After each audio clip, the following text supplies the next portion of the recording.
So as a professional artist, what I try to do is set expectations with the client right away. I've been working as a creative entrepreneur for over a decade now. And what I've really learned comes in handy is right off the bat, you want to set client expectations, meaning let them know what your price is, checking in on what their budget is. I'm the type of artist, I go to meetings and I create graphic illustrations, infographics, that kind of thing. It's called graphic recording. So when I'm corresponding with a client through email or Zoom, I'm getting all the details right away. So I know what to expect. I know what they expect from me. I know when they want the deliverables.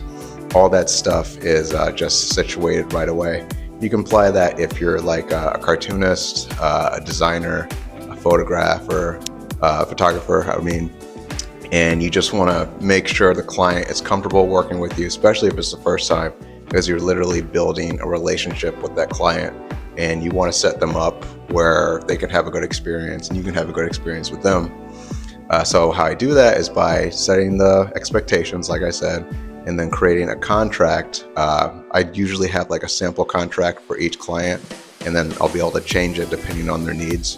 And then from there, they get it, they sign off on it, I sign off it. Even if it's like a small job, you want to make sure you get that deposit. You want to make sure that you get the money on the back half, whether it's a check or e-payment, just so they know when they're paying you and you know when you're getting paid. That's like an easy way artists get tripped up. I know I've been tripped up like that myself in the past before I really started setting those expectations.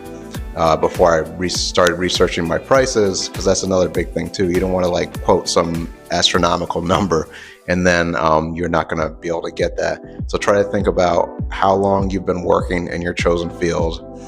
Think about your experience, and then you can even raise your rates depending on like any career milestones you have, and then just kind of fact check that on industry rates. And how I do that is I go on Google. I'm an illustrator, cartoonist. That's a lot of the work that I do. So I'll look at those illustrator cartoonist rates in 2024 and then just see, if I want to charge per hour, which I typically don't do because the client might, nickel and dime you, or just do a flat rate, which is project based. I think that tends to be the best thing to do. And then you can kind of get in the habit of doing long-term contracts, maybe give the client a break on the price if they're going to book you for a few months out.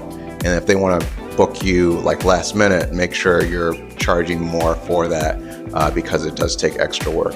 But just some ideas on how to create a professional environment as an artist and just create some ease. Like nobody wants to be working with a client and then be stressed out. So definitely give that a shot. It's been very helpful for me with working with clients, setting expectations, having a contract ready to go that you can just send off and then just sign off on, and knowing when you're getting paid. Those are super helpful when it comes to working as a professional artist and getting paid. Nobody wants to be left out in the cold, either on the client-facing side or the artist-facing side. So those tips will just help you be successful.